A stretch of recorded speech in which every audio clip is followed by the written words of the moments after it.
On this episode of the Star Wars Time Show, Matt and Nick are returning to the hot takes well. Stay tuned to hear 10 new wild takes from these two fanboys. Punch it, Chewie.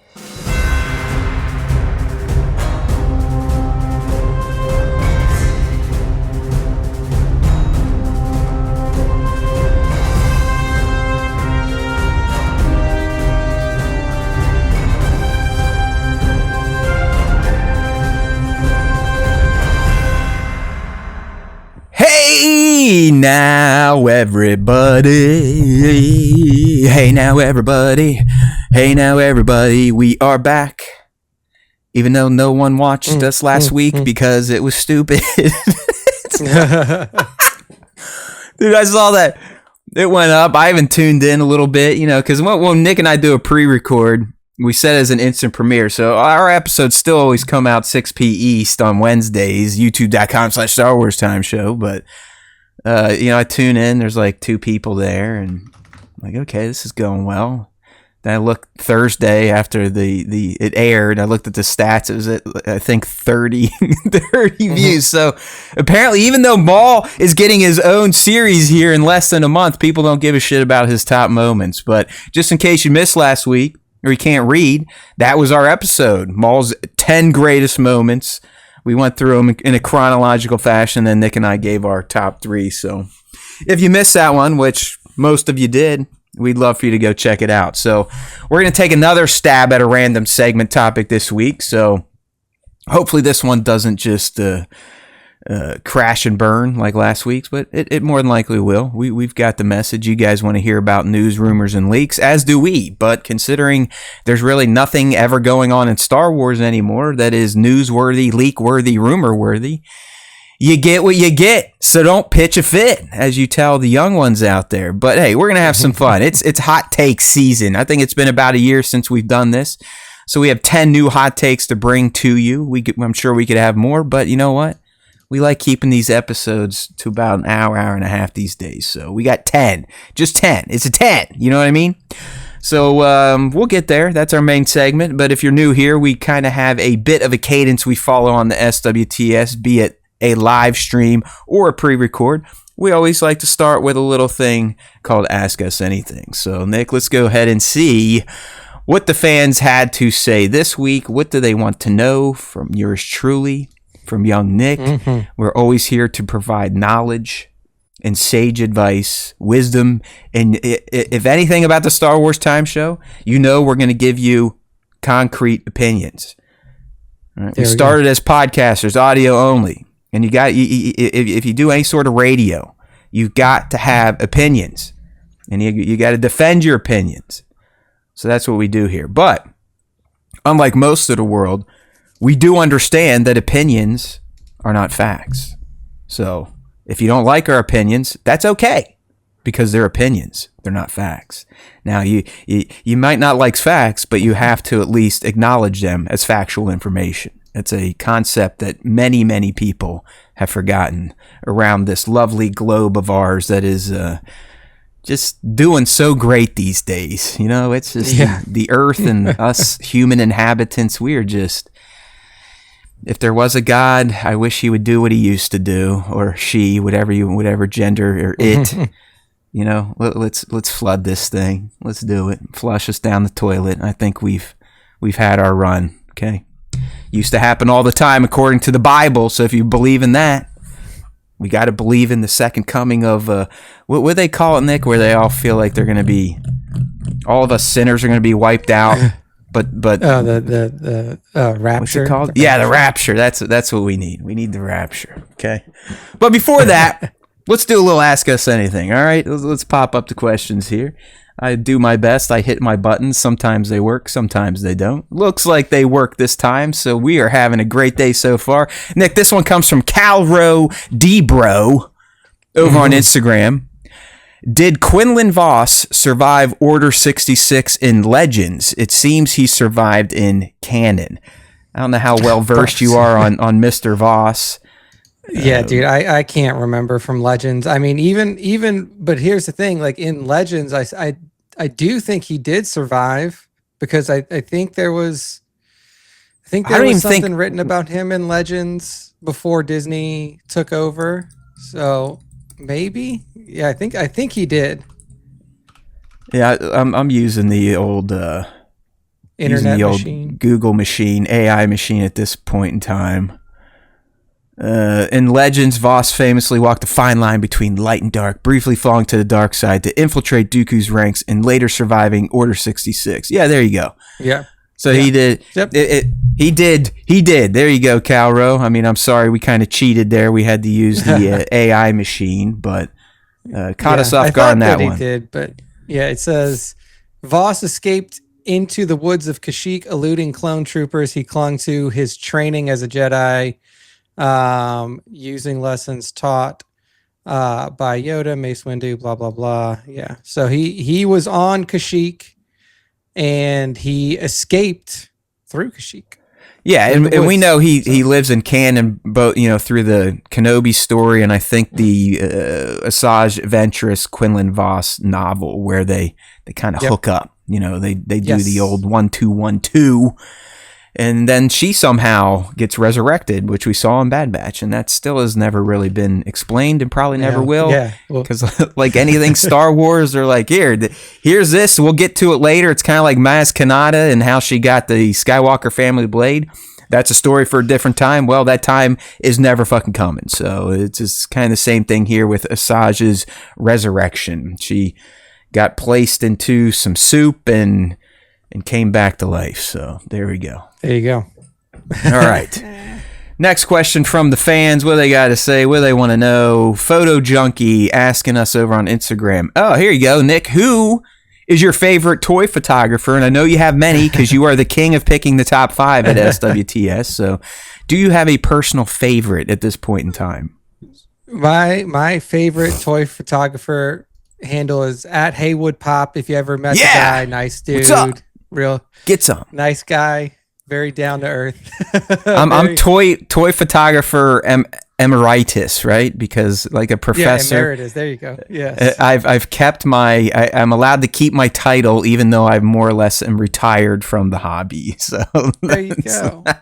There you go. But yeah, man. I mean, look, Matt obviously introduced me to the entire world of toy photography through Star Wars Time Show and all of the different people that we interact with from the beginning. But I mean, my favorite toy photographer has changed so many times, right? It's never the same. It's like, there's so many at this point in time, and we've been doing this for so fucking long. We've seen just as many new ones show up as old ones kind of wash out. So it's we are historians of toy photography, even though most of the community hates our guts and doesn't support us anymore. So it is what it is. But for me, Nick, I got to go with this one gentleman who I think does it full time now. Friend of the show. I'll still say that, friend of the show, even though like everyone else, they don't tune in anymore. But hey, we're not shaming you. We don't blame you. There's really nothing exciting in Star Wars anyways. And it's not like our two old asses have done a lot to try to make the mundane exciting. But I'm going with my man, Sir Dork, a.k.a. the Jared, a.k.a. a former co-host, guest host of the SWTS. So Sir Dork, he's cultivated a community. He's got a massive channel. He's essentially has done on YouTube, which I always wished I could do on YouTube. So I'm proud of him. I'm happy for him. But he's just such a good community member to all the toy photographers. He had tons of support, tutorials, live streams. So it's got to be Sir Dork. Yeah, always up there for sure. Yeah, he is the man. Next up, this looks like EKU Rory getting a second question of the weekend last week. We missed it, so I recaptured it this week. Which Star Wars character would be your partner for doubles luge? Nick's Which house Star is falling Wars apart. I don't even know where that sound came from. Which Star Wars character would be my doubles partner for luge, where you're like kind of you're more or less laying on top of each other. Yeah, I don't know. I don't think I've ever seen doubles luge before, which is not the most surprising thing in the world because I don't typically watch the Winter Olympics that much. Maybe, let's see. I mean, are you supposed to be heavier or lighter in luge? Like if you're super light, if you're supposed to be light, they're maybe, beefier than you would expect for an Olympian, but not like I would. I mean, I don't want to take this option away from you, but Jabba the Hutt might be too big. Yeah, just a little too. Yeah, he's like a little too sluggish anyway. A little too not the best partner. Too big. I don't know. Maybe like, maybe like, I don't know who's sleek. This is a crazy question. Yeah, I don't know. Maybe Ahsoka. Ahsoka seems like she's lean. She's muscular. She's small. Like not going to have a lot of wind resistance. You know. Maybe that's why you're picking her, Nick. That's why you're picking her, so she can lay on top of you for wind resistance, wind resistance efficiency. Well, I know you weren't thinking that way when you picked yours, but I was, so I'm gonna go. I'm sticking with an alien female, and I'm sticking with an alien female that's got something going on up there in her head. Maybe some head tails. Not Togruta though. I'm gonna go back to Madame Garsa Fwip. Garsa Fwip. Yeah, from the Book of Boba Fett series. So yes, I'm going with Garsa. I think, she was probably a dancer before she took over that establishment. So she, like Nick said with Ahsoka, she's going to be sleek. Mm-hmm. We got the head tail weight to give us some more, gravity love there. And yeah, again, I wouldn't mind having Garsa Fwip lay on top of me as we're on a sled going down an icy roller coaster hill. All right. Thank you, EKU Rory, you pervert. All right, next up, Kramer. And this one was from last week, but it gave us time to actually hopefully watch his question here. Yes. But Kramer's asking our thoughts on Night of the Seven Kingdoms, the finale, and in the gold medal hockey game. Who cares at this point in time? That's just turned into a PR nightmare for all them, so who gives a shit? But how about, what would you think of the end of Duncan Egg's first season there, Nick? Yeah, we actually just watched the finale yesterday. Perfect. I was a big fan. Like, I thought it was a really well-made series, like kind of like we were talking about last week. I like how the episode length is a little bit shorter. You're not in for like, a full hour plus long episode load. I like the characters. I like that you aren't, and this is kind of what they talked about a little bit in the behind the scenes too, is like you're following along with Dunk, who is like the everyman in Westeros, right? Like on the road all the time, literally just doing jobs to get by. And a big oaf. Like he is just like a big oaf, not well educated, can't read, but a good guy. Yeah. But just a kind-hearted person. And that's what's really super important about the character, is that you're so used to dealing with these like shitheads in Westeros, right? Like, especially in the back half of the Game of Thrones series, when like all of your really noble people were dead. Like Ned Stark is dead. Right. Robb Stark, like all the Starks are dead except Jon Snow. Jon Snow's like your only fucking decent person left alive, and now at least you have Dunk out there, and he's holding it down for the everyman. So I'm a big fan. I'm excited to see the season 2 and where they take it. Yeah, like Nick said, I probably could have taken 40-minute episodes instead of the 30, because if you really think about it, they were like 30 minutes, and that included a 6 to 8 minutes of behind the scenes at the end. So each episode was like watching a fucking cartoon.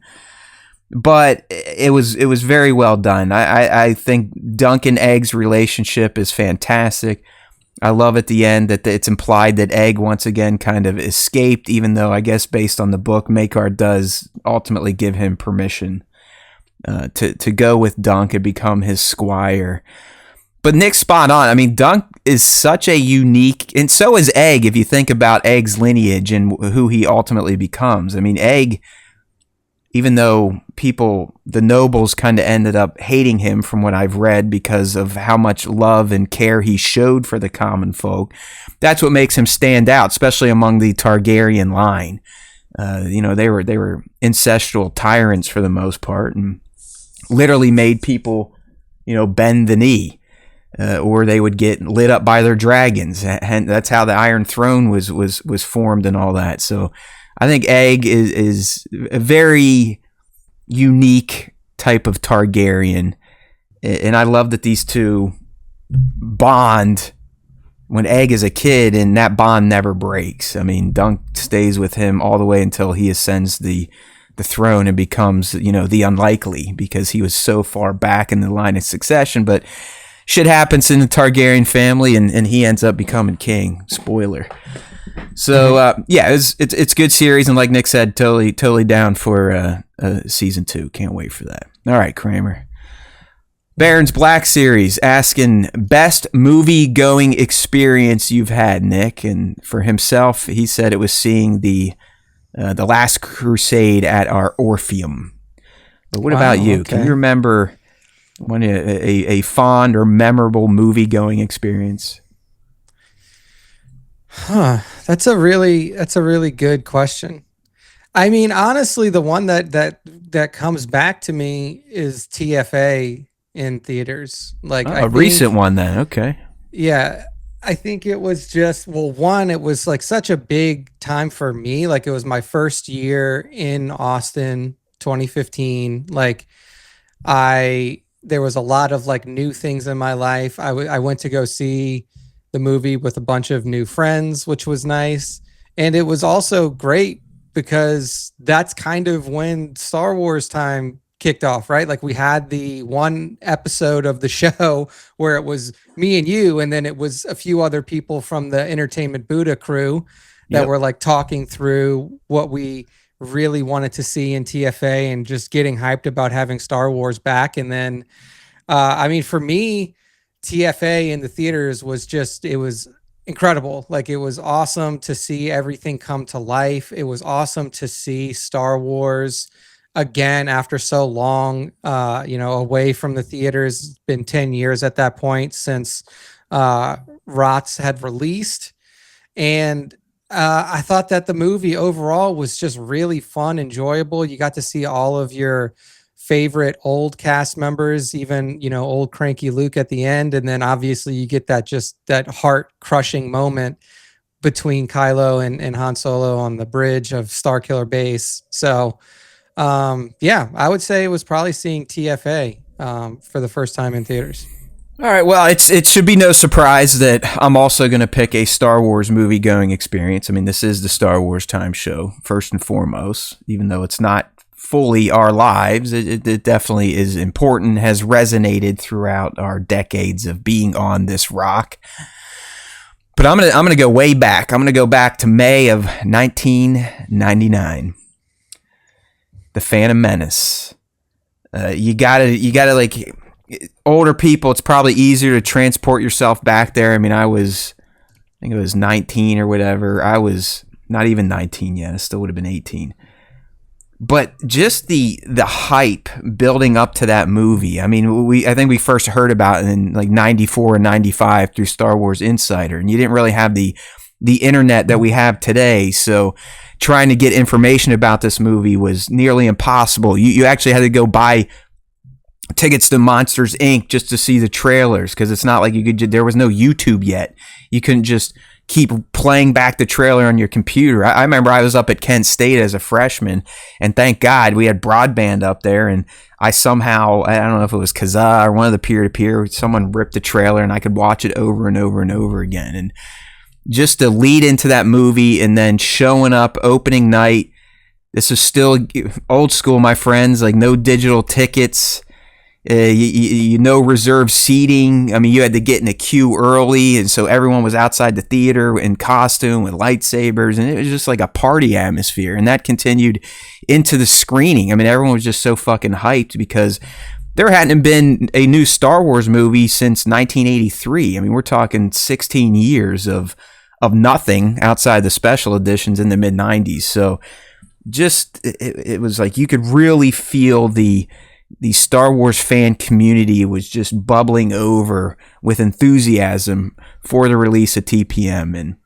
while I know it wasn't everyone's favorite movie, and some people were like, oh shit, this is what George cooked up, to this day, I really enjoy The Phantom Menace. I think it is the best prequel.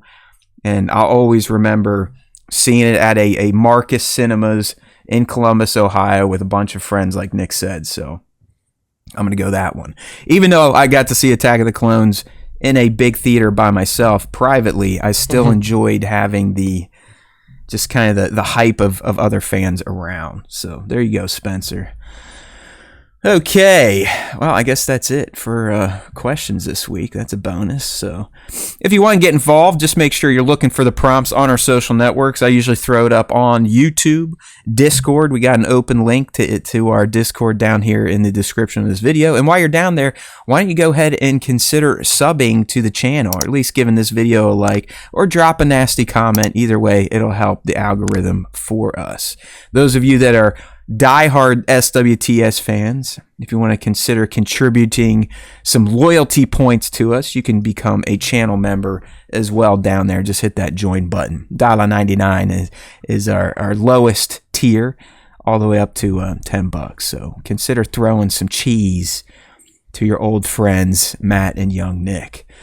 All right, Nick, before we get into our hot takes, I did catch a movie that I would like to talk about. It's at this point in time, it's starting to rival the Star Wars franchise in terms of the amount of films in its own universe, and I am talking about Scream.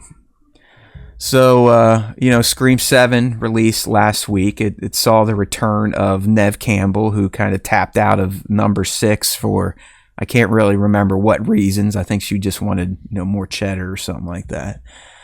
But I mean, this shit came out when I was 16 years old, the first Scream, 1996. So it's been a part of my young adult, or my teen, young adult, now into my aged adult life. So if anything, you got to give Wes and his team and the subsequent creators credit for stringing this thing along for so long. It is kind of one of those pop culture icon type of movie franchises. So, of course, I was going to go check it out. And as I was looking for a graphic, young Nick, I saw that it is just getting slaughtered by the critics. It's like a 32% on tomatoes, and I think Roger and Ebert, even though they're dead and some random guy just runs their stuff right now, he gave it like a 1.2. I'm guessing it made a lot of money, if anything.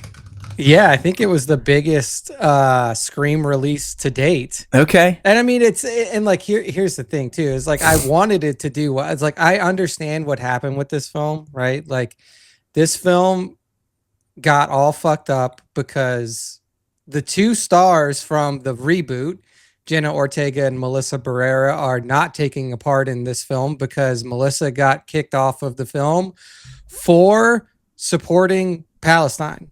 That's just what it is. Like, that's just what happened. I'm not stating an opinion one way or another. I'm telling you what happened, and that's what happened. So Scream 7 is in the situation that it's in now with the ratings and stuff like that, because they essentially had to redo the whole fucking reboot franchise because their 2 stars are no longer in it. But the reason that I wanted it to do well is because of Matthew Lillard. It was nice to see, like, I always enjoy seeing Lillard and stuff. Like, I think Quentin Tarantino doesn't.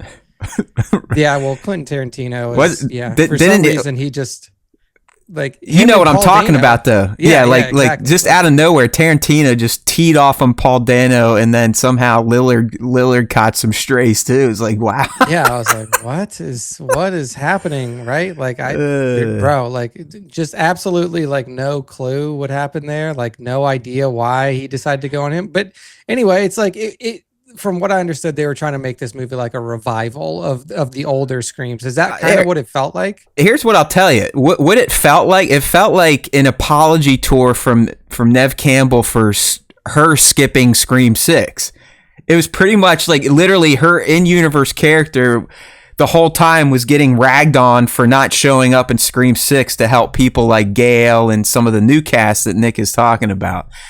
But here's what I'll tell you. I mean, the ultra low ratings surprised me a bit. I mean, listen, it's a Scream movie. It's the 7th in the franchise. It's bringing back a lot of the old cast, and they look old. And some of them look like they're having a hard time getting old. And I'm not going to say names because I don't want to shame women, but shit, people, stop taking GLP-1 and Botox and rearranging your lips and your face. It doesn't look good. I'd rather look at you all wrinkly and old. I mean, take a page out of Linda Hamilton's book, you know? God bless her that she has not fucking pulled back her face and she's just aging as a woman ages. But yeah, it was like I said, it was enjoyable. I thought the killer reveal was not the best because I don't want to give anything away, but it just, you know, a lot of times when you get the killer reveal, it's like an aha, like, oh, okay, the dots are connecting. This was just like, oh, okay, cool. But I liked Sydney's daughter. Her character name was Tatum, named after Tatum from Scream 1, and there was some good nostalgia. Like Nick said, a lot of the old cast was brought back in a somewhat AI-driven, creative way, but it's not terrible. Like, listen, if you're a fan of Scream, the franchise, you're gonna like this movie. So I don't know if it's just getting review bombed, or again, if I'm just dumb as shit. Like, I must just be one of the dumbest assholes, because when I go to movies, for the most part, I enjoy myself. I don't understand how people go to a movie and then it's just like, man, that was fucking terrible. It's been very few and far between for me. So, like I said, I got to question my own tastes, I guess. But if you like Scream, it's worth going to in a theater. You'll probably hear some cheers from people. I don't know. It was fun, if anything. So I'll leave it at that. Scream 7. Unlike Roger and Ebert, who are dead, I give it at least a thumb up, maybe a thumb and a half up. It's kind of like a 7 out of 10, 6.5, 7 out of 10 type of flick. There you go. Not that bad. Yeah, so, all right, here we go. I don't know if we got any good movies coming out this week. I think the next big one I want to see is that Project Hail Mary, but there's no way I'm going to read the book before I get there, so I'll just I'm like halfway. I'm halfway through the book. It's a good read. It's a fun read. It's a good read. It reads pretty quickly, but yeah, it's 500 pages, 400 pages. So it is a little hefty.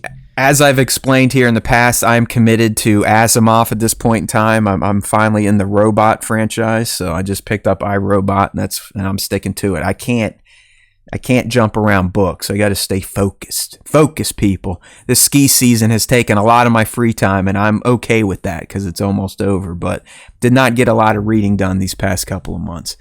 All right, Nick, let's do it. It's Star Wars time show. It's time for Star Wars. So let's go ahead and roll out our latest edition of our hot takes. We've done this a few times now, really the past couple years. We might even do it 2 times a year. You never know. It just comes down to if we're feeling lazy or if we just want to say weird, chaotic shit about Star Wars to hopefully get a reaction out of people. So this time we settled on 10 hot takes. They kind of go all over the place. It's not like we're just focusing on a particular movie, character, or era.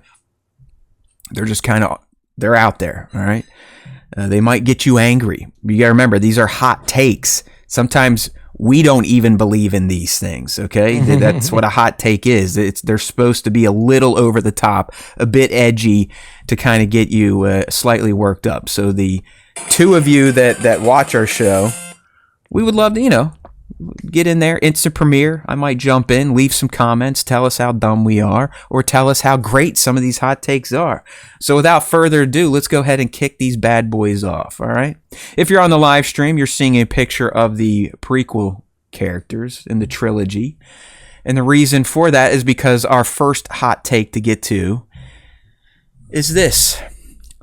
The prequels have aged better than the sequels, young Nick. So, think about it. We're like 9-10 years apart. So you came into the prequels at a different age, but you still kind of had the feeling that even older Star Wars fans had.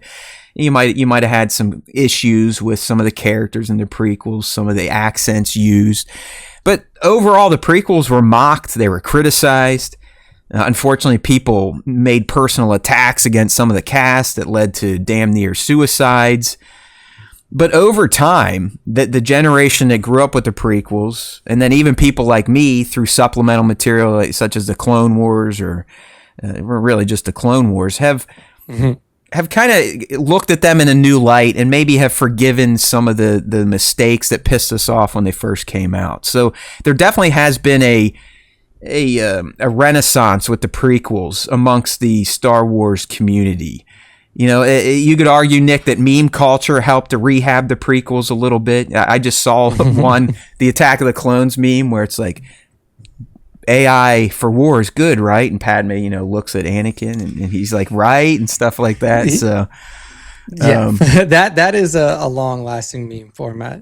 Yeah. So anyways, but like I said, through time and through the generation that loved them growing up, and even old people like me just kind of getting over some of my grievances, the prequels they at least feel tonally consistent. You may not love the story told in the prequels, but it's a very clear story. It's about Anakin becoming Darth Vader. And then you had the sequels, and we've bitched about those now for many years. I mean, it's been 6 years since the last one was out, but the main gripe there, Nick, is that they were not tonally consistent. The story kind of went all over the place because you had multiple different creatives writing the story, and none of them touched base. None of them wanted to connect. So the prequels do overall feel more cohesive. So I know they're newer, they're flashier, but the prequels have definitely aged better already than the sequels. Yeah, I mean, I think that the sequels haven't really aged yet. I mean, I guess it's been 10 years since the first one, which that's what I mean. I mean, they're older than you think at this point. Yeah, I think that the first and if you take it individually, I don't even think it's close. I think that the sequels are better individually. I think that regardless of what you think about TLJ, it's better than any of the prequel movies. Whatever you think about TFA, it's better than any of the prequel movies. I think that the only one that you can really say is probably worse than most of the prequels is Tross.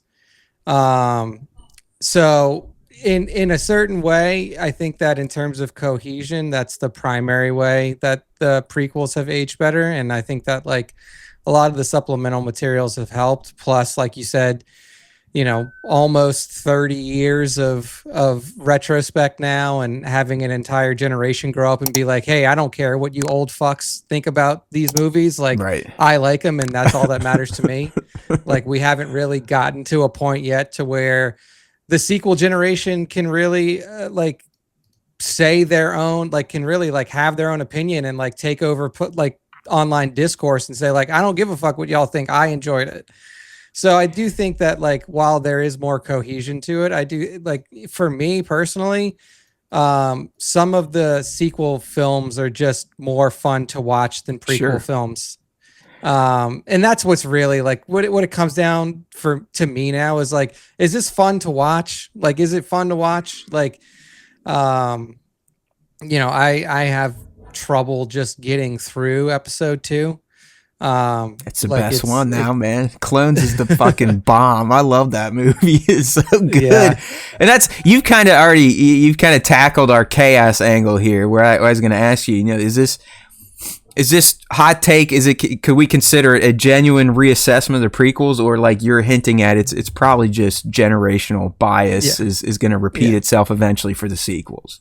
Yeah, I think it's going to be literally the exact same thing for the sequels. I mean, the only difference that's likely to happen is that the sequels are assuredly not going to get as much supplemental material as the prequels did, because if you would have started it, it would have already started, and they're just not doing it. I don't know what the reason behind them not doing it is. I don't know if they haven't figured out Star Wars TV, Star Wars live action TV. Instead of making an animated series to Band-Aid like they did with the Clone Wars, they went to the Mandoverse era, which even now has been more or less blown up, and it's not going to probably finish some of the arcs that they initially intended. All right, so there's that hot take. Here's another one. This one might get some people going here.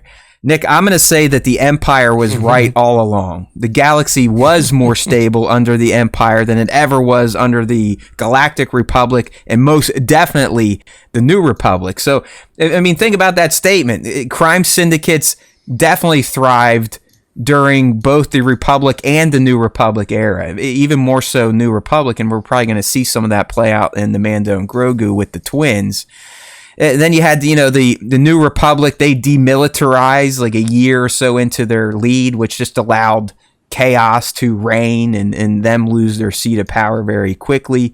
There's obviously we could take a stability versus a freedom debate when you live under imperial rule versus a democratic republic. So, what do you think about that? That hey, they did things with a heavy hand, but there was peace and order under Palpatine's empire for some time, even though some planets had to pay the ultimate price. Yeah, it's like I don't think that is necessarily true.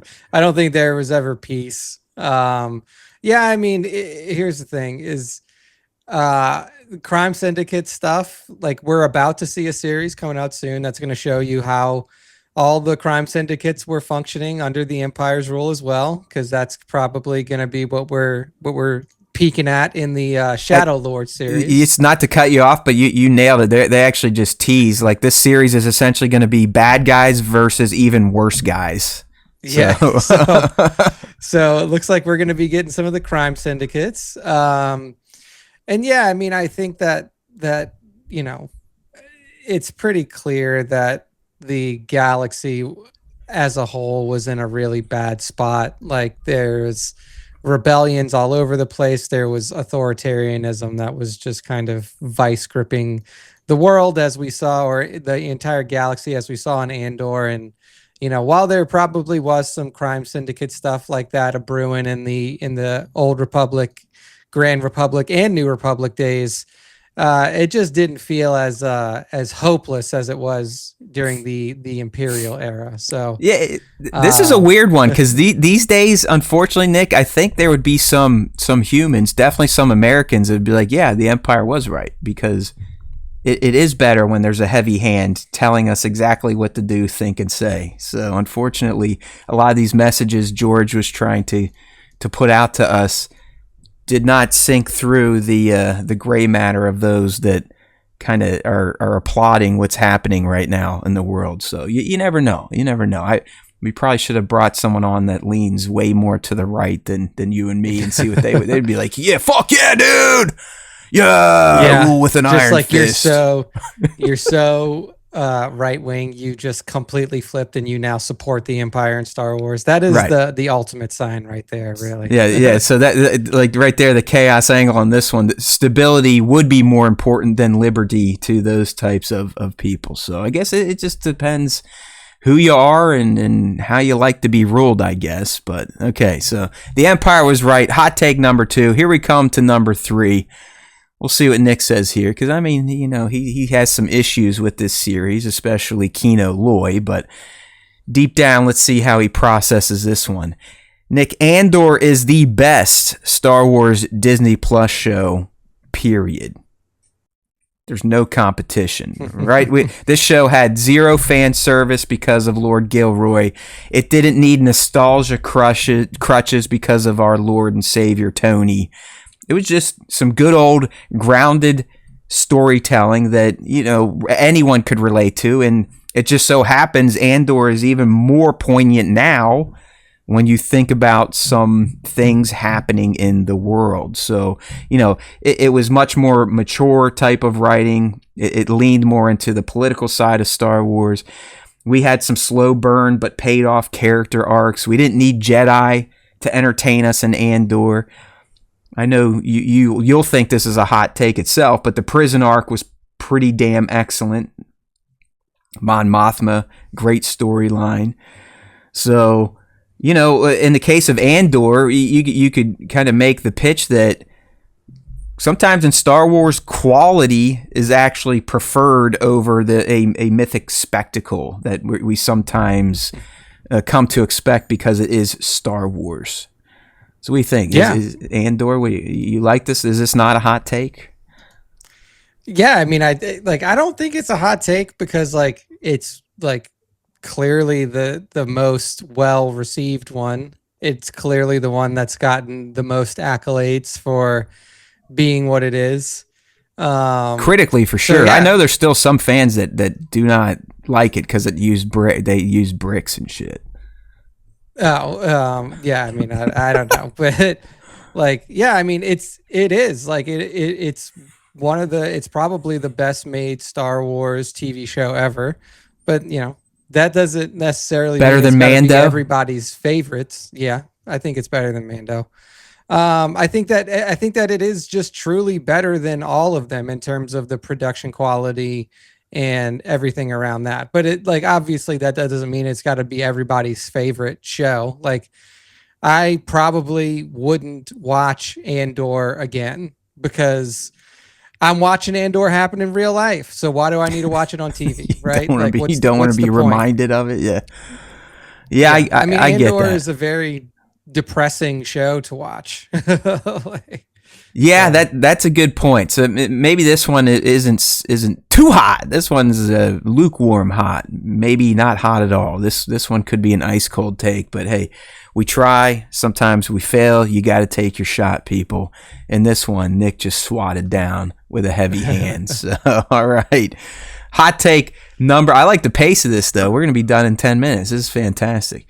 Hot take number 4. Maybe this one will get you a little upset here. A New Hope, so the OG Star Wars, Yep. is highly overrated compared to the other Star Wars films. Just because it's the foundation doesn't mean it's automatically one of the best. I mean, it definitely had very simple character arcs compared to some of the later Star Wars movies. Limited lightsaber action. I mean, it was like old guys whacking each other with poles. Not a ton of lore exposition in A New Hope. You just get kind of things sprinkled on there, and half of it Obi-Wan was lying about anyways. So it's almost like A New Hope gets highly ranked solely due to nostalgia when it may not deserve some of the accolades it gets heaped upon it. So what do you think about A New Hope? Is it overrated? Mm-hmm. Is this a hot one, or is this one of your babies and I'm saying something sacrilegious to you right now? I think that, overrated, I guess it's like in comparison to which ones, right? Like I think that A New Hope is better than every prequel movie. With it, like, no, I think it's better than every prequel movie. At least that, like everybody has their own things. I think it's better than I think it's probably better than most of the sequel films. I just really like TFA. TFA will just always have kind of a special place in my rankings, regardless of what the other movies have done to the trilogy. I think that individual film itself was fantastic. I don't think it's overrated because I don't ever hear people talk about A New Hope, right? Like whenever people talk about Star Wars, they rarely are talking about A New Hope. They're either talking about like ESB, most people talk about like ROTS, and then most people will talk about TFA. And then obviously with a lot of the other new stuff out there too, I think that, people talk about like the TV shows, and a lot of people love Rogue One as well. So if anything, I feel like of all the Star Wars movies released, I feel like A New Hope probably is the least talked about one. Yeah, look at because this. It's just like, oh yeah, well that's just Star Wars. Like that is Star Wars. And then everything else that's come after it is like in addition to A New Hope is almost how it's treated. So you're making good points. Maybe this is just directed at me because I rank it higher than Empire Strikes Back. I think Empire is my least favorite original movie, and I have reasons for that, and I've explained it before. I probably need to talk to my therapist about it. Mm-hmm. But as a young kid, I did not like seeing the good guys lose. I loved watching the Battle of Hoth, but after that, I was like, okay, I don't like where this is going. I don't like what's happening here. They're not winning.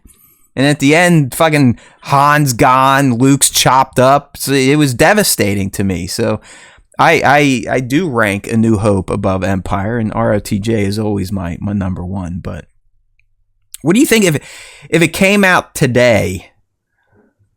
Do you think it would rank highly, or do you think it would be even lower or less talked about than it even is now? Honestly, I think that people would probably enjoy the simplicity of A New Hope now. So many movies have all of these convoluted plots, and like they try to like throw a twist in, or like, oh, this isn't really the bad guy, or some like something to like hook you. And I feel like the very straightforward, the very, I mean, you could call it formulaic, but like the definition of like the start of a hero's journey with A New Hope, it makes it easy to follow.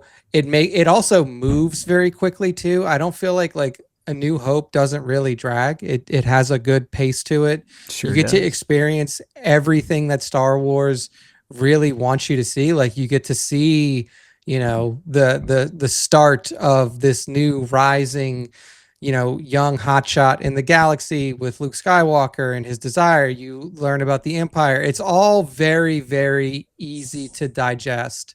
So I think that people would probably enjoy that now if they had never seen it before. They're like, what do you mean? They'd be like, oh, wow, it was nice to have a movie that doesn't have like, oh, here's the twist for the bad guy, or like, oh, like, you know, this isn't what you think it is. Like the Empire is really the good guy, like some weird shit like that. I think that people would enjoy the simplicity. I just realized I made images for this and I haven't been using them. So go me and Star Wars Time Show production crew. Way to go, you assholes. Come on, interns. See, we don't pay them, so this is the type of output we get here. But I've had the prequel graphic up for this whole fucking conversation. Oh man! Hey, well, you talk about if it was coming out today. Well, guess what? It has been confirmed, and you and I talked about this many moons ago. But the OG unspecialized edition has been remastered and is releasing in 2027 to theaters. So a lot of you, I mean, hell, most of you are finally going to get to see what A New Hope was when it released in 1977, albeit with, 2027 type of visual and audio polish. And I am excited for this. I really am. Like it's been decades since I've seen the non-special editions of any of the OT movies, because you just can't get them anymore. I mean, if you don't have that DVD set from, I think, after Revenge of the Sith, and even on those, it's like a fucking 480p little square version they gave you to watch. So being able to see OG A New Hope in theaters, and it's going to be all doctored up, 8K'd, whatever you want to call it, that is going to be a blast. I'm really looking forward to that. So you'll have your chance, people. Let us know after you see the unspecialized edition if you still think it's overrated or underrated even, like Nick is saying. All right. There you go. So here we go. Hot take number whatever. Who gives a shit? Let's just throw it out there. I actually changed the graphic this time, so I'm proud of myself. Cassian Andor is a better lead than most Star Wars protagonists. All right, Nick, he earns everything, damn it. There's no prophecy behind him. He doesn't have Skywalker DNA. He starts morally compromised. He's kind of a shithead in season 1. It takes all the way to the prison scene, and then seeing what happens on Ferrix with his Marva's call to action. So he does eventually have an ideological shift. He doesn't have the Force as a safety net. His sacrifice that we ultimately see realized in Rogue One feels grounded and earned. Unlike Luke, Anakin, and Rey, he's not a god. He wasn't born of the Force to do, galactic hero type of stuff. He was kind of a bum. He was a ne'er-do-well. And look what he ends up achieving in the end. If it weren't for him, and of course the rest of Team Rogue One, the Empire would still be reigning. So is Cassian a better lead than most Star Wars protagonists? I think that Cassian is just a different type of lead. Like you said, Star Wars has always just been like typically focused on your your hero Force users, or your primary characters that you're following along with, and everything like that. I think that this was the first time that we ever really got to stick around with just a regular person in Star Wars before, and it was really satisfying because you could see yourself in in a regular person character a little bit more than you can see yourself in, the chosen one, or, the son of the chosen one, or, this Ray character and things like that. I think that it was just a lot easier to be like, oh, like, he seems like somebody that I could be if put in the right circumstance, or if the right pressures were placed on you and things like that. So I think that was a very important angle for Cassian Andor. But I mean, I always really enjoyed Luke as a main character. I think that his hero's journey was really fantastic. It had highs, it had lows, it had saves, it had losses. It was just like, you know, it was everything that you really wanted to see from a character in a trilogy arc. So while I do think that Cassian is a really good leading man and a good leading character, I do think that Luke is probably still my favorite lead of all Star Wars properties.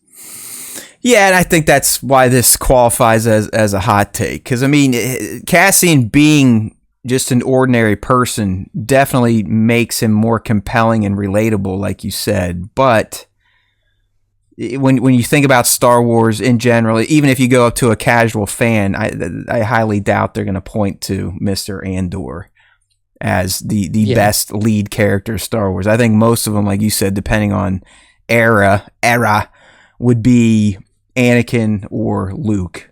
Hopefully Luke, because we all know Anakin's his story was not handled the best in the prequels. There's definitely some missteps there, and thank God for the Clone Wars animated series to help kind of fill in the gaps. But I'm with you. This to me it's a legit hot take because Luke is the best protagonist in Star Wars. Thank you very much. All right. This one again is gonna bomb because of Nick, but I think other people might consider this to be a hot take, Nick. So he's up there on the screen right now. He's about to have his big screen debut May 22, 2026. But I'm about to say something very mean to our little buddy, our little macaroon-loving friend. And like I said, I think Nick's going to be like, yeah, what do you want me to say? I agree. This is not a hot take. Yeah. But here we go. I think this is going to be a hot take for other Star Wars fans. Grogu has already peaked as a Star Wars character. You know, Nick, he started as lightning in a bottle, but now he's kind of on that border of, is his gimmick getting stale? Is he in trouble of stagnating himself with some fans? You know, we've seen it in the trailer for Mando and Grogu. We're kind of getting some of the same visual gags, the oohs, the ahs, the using force to steal snacks and being scolded for eating too many snacks. He does have a limited vocabulary. There really hasn't been much emotional growth outside of, again, just facial expressions and here's my daddy. Is he just for merchandising in the end? You know, should they have aged him up by now? I know, Nick, one of the things you're saying is like he should probably be speaking at this point in time. So is this movie going to evolve him at all, or do you feel like Grogu truly he's peaked and this is not a hot take? I hope he hasn't. Like, I think that there is value in a character like that, and like actually seeing them like expand and become like this, this hero character that you really enjoy being with, and not just like some sidekick that sticks along and bumbles along the side. Like, I wanted that character to turn into something that was more than just a talking, walking baby doll. And that's kind of what he's become. And then like invariably at some moment where you're like, oh, he's going to do something to save everybody. What does he do? He does something to save everybody. The character has become a little predictable just in terms of how he functions in stories. I don't know what the plan is for, like, I don't know if they plan on keeping Grogu as a character, in evolving with him as he grows up, or if it's just like once this Mando arc is over, then it's over for him. But yeah, I mean, like, kind of like you're saying, I do agree. I think at this point that like, if there isn't something that is significant in terms of his development in the Mando and Grogu film, I just don't know if we're ever going to get it. And I do think that is a pretty significant miss. Like, I understand that you sell this character as a baby, but you've already said that this motherfucker is 50 years old. And, at a certain point, you have to get to a place to where you're just able to speak, right? Like you're like just being able to speak. Like how long has the Mandoverse been out now? Like so Grogu's 2019, I think is 2018 or 2019 was season 1, I believe. So like Grogu's what, like probably 55 now? He's probably like 50. He's probably been like 5 years in universe. That sounds about right. Yeah, I mean, I just don't know like when you start talking, right? Like as a Yoda species, like what is it when you reach 100? Like, is that when you speak your first words? But I do think that, like, to be serious, I do think that they really have drugged that like part of it out far too long. Yeah, the visual gags especially, and I it does feel, at least from the trailer and kind of our speculating and what it may become, it does feel like they're purposely going to separate these two in the movie, and hopefully that is Grogu's time to grow, and it might ruin the magic for some fans that just want him to be a cute and adorable pet, more or less. Yeah, but you're right. I mean, I don't know where they go with this character. Like, where, because he is nowhere to be found by the sequel era. Like, gone. Yeah, and he technically by that point in time would be close to 100. Close to 100 years old. So, and if you think he continues his training with Din until Din dies, but then also keeps expanding upon his Force abilities, he would be a motherfucker like Yoda that may pop up in the universe, either for bad guys to keep trying to do bad shit to him, or the good guys to use him as, I don't know, a crutch or a savior. And here's the thing, just to like put some logic behind me saying like, hey, I really think that this character should be talking, just to put some real world logic behind it. Grogu is 55. Say the average lifespan of a Yoda species is 900, because that's when Yoda died. Yoda died when he was 900 years old. That means that Grogu is 6% through his life. At 6% through your life, if you figure the average lifespan of a human is 75 years old, you're 4.5 years old. Oh, Jesus. So, Matt, I assume that at 4.5 years old, your child was talking. I mean, yeah, like 1 year old. So, yeah, I mean, that was fantastic what you did there. I wish you had a whiteboard and you could have just drawn that out and made the points. But yeah, I'm with you now. At this point in time, I guess we'll just chalk it up to the trauma he went through during Order 66 and being smuggled around and passed around. Maybe he's like one of those kids that just is not ready to communicate, even though they can. Maybe we'll get that in a flashback. Like I said, I mean, we're probably owed another Grogu flashback in this movie coming up, because he's had one in every damn series he's popped up in, and maybe we'll get more of that. So, okay. All maybe right. so. Maybe so. We'll see. I mean, I know that people will probably say like, oh, Ahsoka could talk to him through the Force, but I'm talking about like, yes, Ahsoka was able to connect. Nick wants to hear him go, ooh, macaroons, we want to eat. Exactly. Give me that. That's what I want. Yub nub. All right. Good one there. So next hot take we've got a poster of Ahsoka season 1, because there's nothing out for season 2 yet, but that is where our hot take kind of lands. So Nick, here's the take. Ahsoka season 2 should kill a major character. All right? Without real stakes, this Mando era story is just going to feel a little too safe, kind of like we've already seen in The Mandalorian itself. I mean, nothing really bad ever sticks in this Mandoverse era. Not that it really did a lot in any Star Wars, but what do you think about that one? I mean, is that a hot take, or is that something that makes sense? We need a major character. So that would be, Ezra, Sabine, Hera, Zeb, or Grogu. Ahsoka herself. Yeah, Grogu.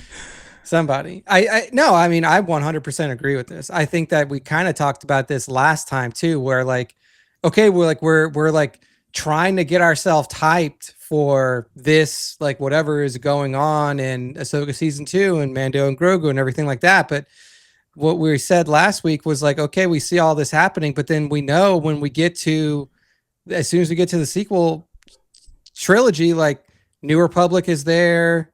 Everybody's hanging out, having a good time. Like we know that Luke had taken off because of what happened with his academy, but overall, like shit is together. Yeah, like the we see the rise of the First Order and then their quick fall in the sequel trilogy, but like ultimately, like you don't hear anything about like, man, like we lost so many people during this war, or like like essentially like there seems to be no galaxy-wide repercussions to anything that has had that will happen or has happened in the Mandalorian timeline.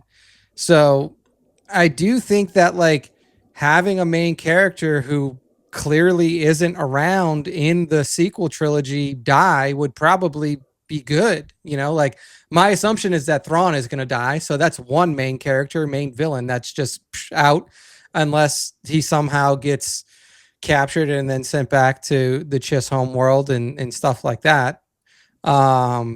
Or, like Ezra Bridger, massive force using character, should have been in the sequel trilogy if he was still alive, I would imagine, given everything that was going on. Obviously Sabine Hera. Yeah, like all of these. We did see the ghost in that. True. That big shot. That could have been her son. You never know. Could have been her son. Could have been Jason. That could have been Jason for sure. But I do think that like a lot of the Ghost crew is up there in terms of like, could they go out? Like, could we have a moment like the end of Rogue One where it's like, oh shit, all of these people are dying. Like all of these motherfuckers are going out. But I do feel like in general, the Mandoverse is definitely lacking in like impact in like how. Right. I mean, how does this feel? Yeah. In general, fake outs are kind of losing the impact, like you said. Like no one's ever really gone that type of bullshit that was being spread around in the sequel trilogy. Back to your point on Thrawn, if he's not the one to die, but none of the main characters die, is Thrawn really that big of a strategic genius? I mean, is he really that dangerous if no one on the good guy side suffers in the end? Because it happens. I mean, these emotional consequences can create momentum for a franchise like Star Wars. It can get fans back invested, or it raises the stakes for future storytelling. And if no one perishes here in this Mandoverse era, we all got to start asking questions like Nick brought up. Well, then would they just fucking retire and bowed out by the time the First Order was rising? They're just like, you know what? I did my time. We'll let the new generation handle it. So, like I said, if no one important dies, are the threats of the Mandoverse era really even credible threats? Or is it all just paper bad guys that are going to just, allow the First Order to rise and just become the thing that it was as presented in the sequel trilogy? So, all right. Hot take there. We need someone to die in Ahsoka season 2, and it needs to be a major character. Ahsoka probably makes the most sense if you think about it. She's in a different galaxy. Yeah. We know she's not around outside of being a Force ghost until the very end of Tross talking to Rey. And she's someone that was knee-deep involved in the rebellion and New Republic politics. So the fact that we don't ever see her again, she's got to be the one taken out, even though she is a fan favorite. Okay. Yeah. Here's a big one. This might actually be, as we go through this and getting Nick's reactions, I see that I've failed mostly on creating hot takes here because a majority of them he's agreed with. So they're not either Nick and I are fucked up and just angry Star Wars fans, or like I said, I failed. But here's a big one here that I know is going to get people riled up. All right, we just spent a whole episode on this guy, one of these guys last week. So I'll throw it out there. Darth Maul is a better character than Darth Vader. I'm not saying he's more iconic, but Darth Maul is a better written character across his time in Star Wars. You know, Nick, we get to see how Maul's obsession drives him from day one. As you brought up last week, there are at least 3 acts of the character of Maul. So he's had multiple reinventions throughout the stories he's been featured in. His emotions are all over the place. Goes from angry to a composed warlord, if you will, to a crazy person. He has a very tragic end in Rebels, but it's kind of a sweet end. It's a full circle moment with Obi-Wan Kenobi. Where Vader, on the other hand, yeah, very powerful arc, but it's pretty condensed, and there's not many ups and downs. I mean, he goes from a young slave to a cocky Jedi Padawan to a bitchy, whiny Jedi Knight to Darth Vader, who is just literally a sulking, hulking, skulking again machine man that takes it up the ass from his boss until his son snaps him out of it.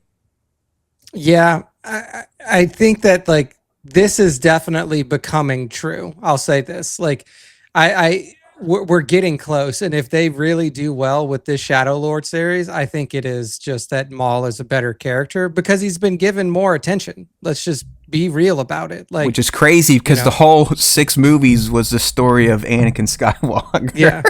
And like maybe they thought like, hey, we've done enough Anakin, like we've shown his entire rise and fall, so like why show more? Or it could literally just be that like when you have a character that is that iconic from the start, you're too afraid to mess with it. And like sometimes it's a good thing. It's like, hey, don't fuck with it because the perception of Vader is strong. It'll always be strong. I don't think that they've done anything to weaken it. I don't think that over time Vader has become a weaker character.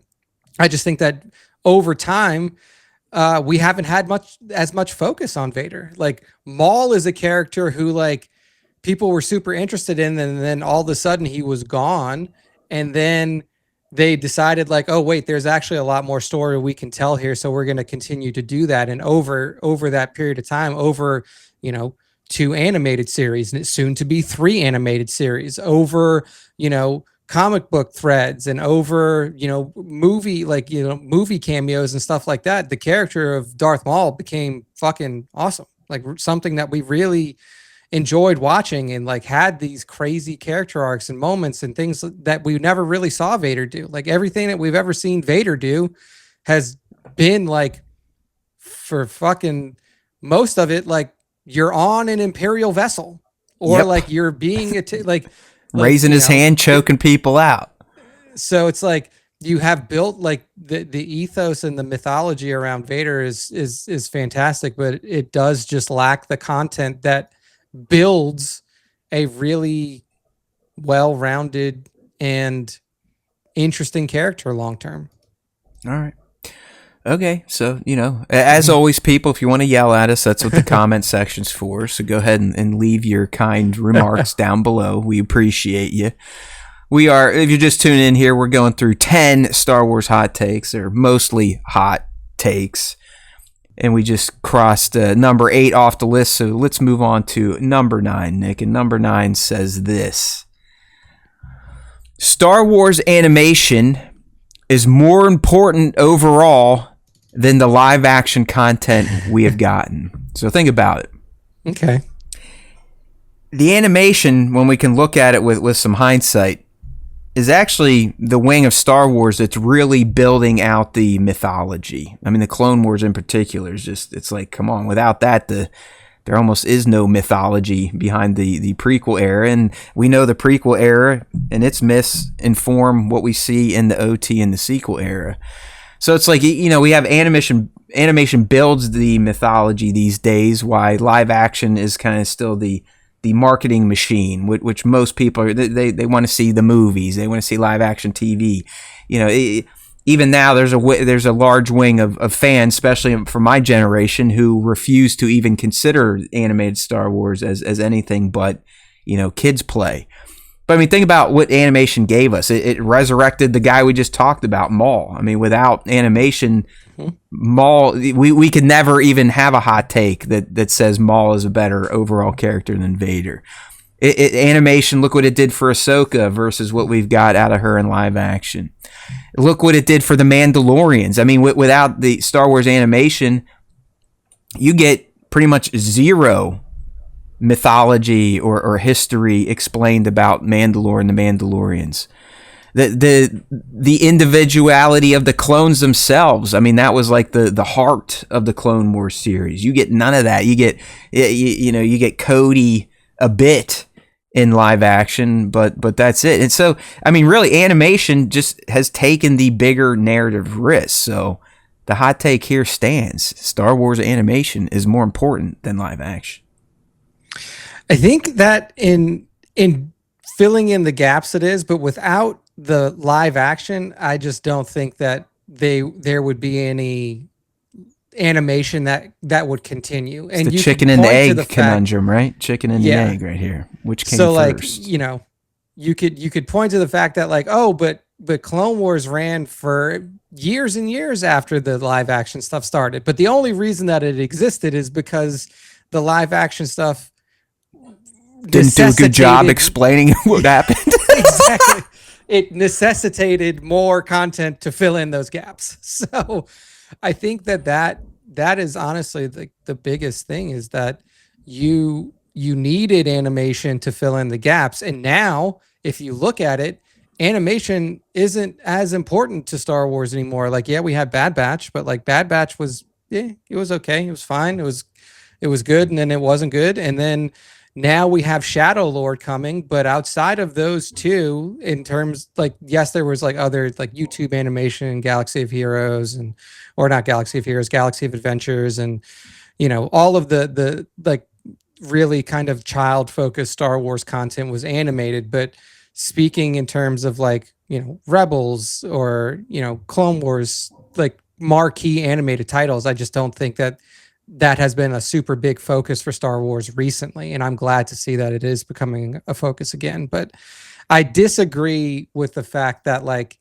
it is more important, because it really is only there to give further context to what live action has already established in most cases. Yes. All right. So I guess this one is kind of hot. This is kind of a hot take. And I think you are right, especially for OG Star Wars animation. But there, in this new era, at least the TV era, you could argue that a lot of the stuff brought up in The Mandalorian and Ahsoka was informed by animation first. Oh, yeah. You know what I mean? Absolutely. So it is. It's kind of like it's gone full circle, where your point on live action informed the original round of animation, but now animation is kind of propping up some of the newer live action we got, like a non-talking Yoda baby that just eats and makes people smile. Which I love Grogu. Like, I'm not. It was a hot take to me that I think Grogu will never peak. He is the man. All right, Nick, we're on our last one here, the last hot take out of these 10. Next time we'll do better. It's more fun when we have a live audience to do these, I'm realizing very quickly. So we might have to pause on these and save them for a dual live, but have people yelling at us live. Yeah. Right. Yeah. Cause right now it's like, I tee him up. Nick's like, yeah, fuck it. Sounds good to me, man. And he's not wrong. Like, he brings up good points. I'm like, it's probably not my best job cooking up hot takes. This next one ain't going to be so hot either. I know. This is one of my fucking main talking points. This dude wears a sandwich board that essentially says this hot take. Okay. So here it comes. If you're on the live, or if you're watching the video version of this episode, all you see right now is just the classic Star Wars text on a Starfield background. So here it comes, my friends. Like I said, Nick's going to be like, yep, next. Star Wars should take a 5-year break after the current slate, because mystique returns when absence builds anticipation. We can make a case. There's streaming fatigue at this point in time. That's why there's not as many shows coming out on Disney Plus as, a couple years ago. You'd be getting 1, 2, 3, sometimes 4 series a year. So there is some you can make the argument that Lucasfilm is more working towards an oversaturation effect versus true expansion of the mythology. The event film culture is dying, which sucks for people like me that like going to the cinema, but we haven't had a movie since 2019. So you could make the argument that scarcity could help bring that level of hype back. Yeah. 100%. Yeah. I mean, it's not even. And that's our episode for today. Thanks. Come back next week. Yeah. I mean, for me, I said this years ago. I literally said, I was like, there's too much Star Wars content coming out and people are going to get really, like the large majority of people or a lot of casual fans are going to start getting tired of it and they're not going to want it anymore. And I think that we're starting to see that. I'm really curious to see how Mandalorian and Grogu performs, because this is everything that Disney was trying to build towards with the Mandoverse, with the the pipeline between the live action show and now this film that's coming together based off of these TV characters. And I think that if this will be a really big kind of dictator, or like this will be a big show to see how Star Wars is still relevant in pop culture at this time, because it's been 7 years almost since the last Star Wars film was out in theaters. Close to 7.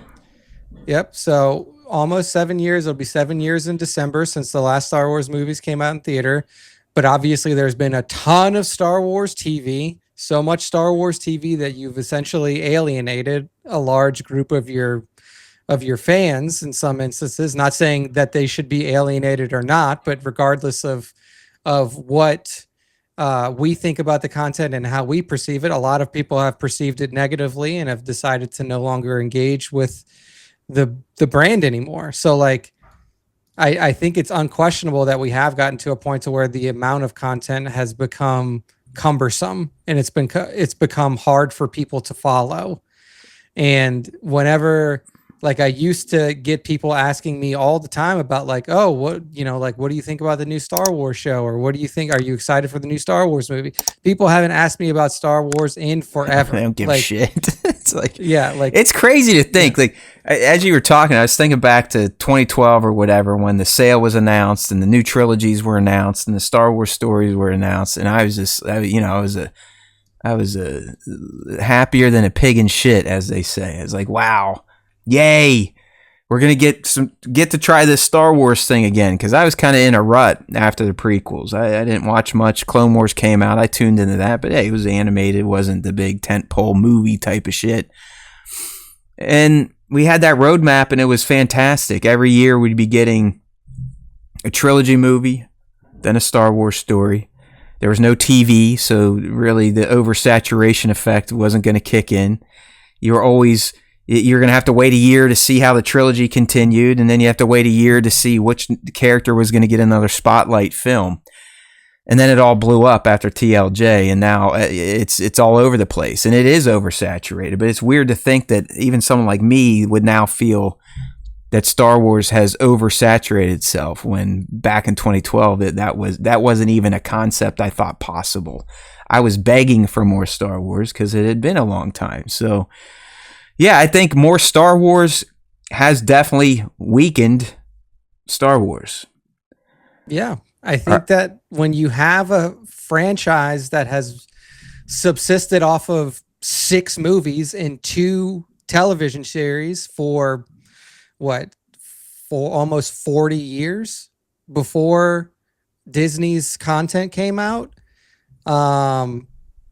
then you start to pump out stuff at a much higher pace. Like, it was inevitable. You could see it coming a mile away. Hey, Bob had to make that $4 billion back, bro. There's no way you make that $4 billion back if you just. Is they made that money back with just the sequel trilogy. It was already back. Already made it. They made their money back, and then the problem, what really happened was COVID. COVID fucked it. COVID fucked it because everybody was at home, and streamers and content like houses realize like, oh wait, people are sitting at home, but they have access to our streaming services, and now they're getting used to this new content delivery system in a big way. So what do? We're going to put out as much content on these things as possible. And they didn't think about oversaturation. They didn't think about fatigue. They didn't think about anything that comes along with just like, oh man, there's another thing coming out. There's another thing coming out. They also didn't take into account how hard it is to follow a series that has multiple timelines going on, and you're putting out content in multiple timelines. I mean, they had a sacred cow, and it's been sacrificed at this point in time. It is no longer a sacred cow anymore. It's just Star Wars. It's something that's either going to get people super pissed or slightly disappointed. So yeah, I'm just I'm stoked to see less Star Wars and more impactful Star Wars. I'm excited to see it in a way where there is excitement around it again, and not just like that, not just hate. Another yeah, Star not just Wars bitching, thing. Moaning, and weird takes. So yeah, I'm with you. All right, well, hey, we tried to deliver 10 hot takes. I'd say maybe 1 or 2 actually qualified as a hot take. The other ones we more or less agreed on. So I'll take the fail for that. But you got to do what you got to do when Lucasfilm doesn't feel like making Star Wars content that people care about anymore. So there's always time for Star Wars time. We will never give up on that motto. All right, we're not done yet, though. We always close out every episode of the SWTS with a little bit of fan love. We call it the fan segment. It has been reduced to just the top 5, but it's always exciting to get involved. This is all done through Instagram. Anytime you share your Star Wars content that you have created, be it art, toy photography, poo photography, AI, use hashtag Star Wars Time Show, but more importantly, do that ad tag at StarWarsTime.show, because that is the area of the app that we pull the top 5 Star Wars fan artist features of the week. It is a pre-record this week, which means young Nick made his selections. So Nick, who did you grace with your love first? Yes, first off this week is I Am Not a Committee on Instagram. I Am Not a Committee is giving us good handle name, by the way. It's a good handle. Love it. Always nice to see that handle name. And their shots are fun. So what we're looking at now is a shot here from the old Republic days. We got Darth Malgus fighting up against Satele Shan, and it looks like there's one other Jedi in there who I'm not sure if it's like one of the old Republic Jedis. It's Trinity's. It's Trinity's character. What the fuck? Her name. Yes. Yeah, I don't even remember her name. Yeah, from, Master Indara. There you go. Yes, Indara. I call her Trinity. Yeah. So yes, Trinity's character. But yeah, I mean, really cool shot. Showing one of my favorite old Republic characters, Darth Malgus. Really good posing, showing the two characters like mid-air jumping during the battle. Clearly, Master Indara has been taken in the gut. Stomach. Yep. And then in the background, it looks like Satele Shan in there too, jumping in the battle. So really fun to see this trio together in battle. Love the use of some of that like kicked up dirt and position, like the posing on these characters, also really fun. So good stuff all around. All right. And the next one. Next up, we have it's a still from the TV show. Yeah. It looks like it. A galaxy far, far, far away. On Instagram, they're showing us the Daimyo. This is Boba Fett himself, risen from the bowels of the Sarlacc pit to take over Jabba the Hutt's throne. So you see him helmetless, Neo Boba Fett, as we call him sometimes here on the Star Wars Time Show, just telling off it looks like it might be a Bouch bounty hunter or something like that, telling off one of these bounty hunters who's in his presence. Just good posing, good lighting. You got this kind of spotlight coming right down on Boba from the top. And then always cool to see that throne and the armor there. Just all around awesome Boba shot here from a galaxy far like away. I said, a good little scene recreation. I don't know how a galaxy gets these different facial expressions on these figures, but I always appreciate I don't think it's AI, but they use something on the computer to kind of give them the expression that is needed for the shot. So good work here from a galaxy far away. That is right. Next up, we have Mind Trick Photography, and Mind Trick Photography is showing us some clankers doing what clankers do, right? Like are they're programmed the twos and the ones to take out. Yep, the twos and the ones to take out those clone troopers of the Republic. So we see a B2 battle droid clearly has struck true. One of our clone trooper buddies is about to fall to his death. You also see the B1s flanking him, like you mentioned, Matt. And then one of those B1s off to the right looks like they just got popped from the side. So it's not just a one-sided battle here with the clankers versus the clone troopers. The clone troopers are fighting back, and I expect them to be victorious on this battlefield here. So, but yeah, just awesome shot. Love the laser effects done in post, and then obviously the posing and the diorama that was used, all very, very solid. Quality work here from mindtrick_photography on IG. Indeed. Next up, we have Mark Walker photo. Yeah, this is a fun one. The lighting is great. Yeah, the colors, you don't often see like these these Miami Vice style, like these bright pinks and blues and all of these types of colors in Star Wars outside of the the district in Coruscant where we caught up with Zam Wessel and Obi-Wan Kenobi and Anakin in episode 2. But what we see here is Greedo. He's down there. He's down in the bowels of Coruscant, maybe making his way to a bar. You see this nice neon sign lit up in blue with some pink neons there in the background.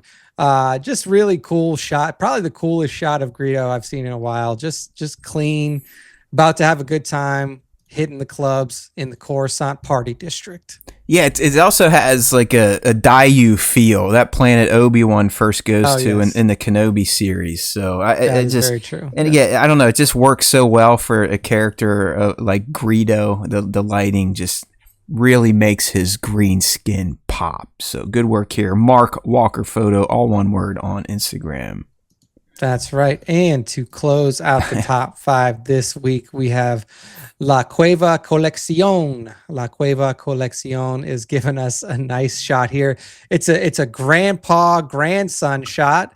And what we see is Yoda just posted up on a bench, got his little walking stick with him, but there's his little grandson, apparently Grogu, on the ground playing with some blue slime, it looks like, or maybe he dropped one of his macaroons or ice creams on the ground and he's going to pick it up. But just a nice grandson day out in the park for these two. Is it an illegitimate son of Yoda? Oh, could be. You never know. You never know. But yeah, it's a funny shot. I mean, seeing Yoda sit on a park bench is the big sell here.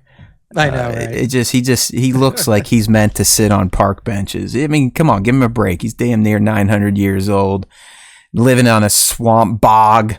So it's good to see Yoda out enjoying the comforts of life and relaxing on a bench. And then, of course, the little guy there chasing a frog because we know he's a gimmick and he just wants to eat. So we'll laugh at him all the time.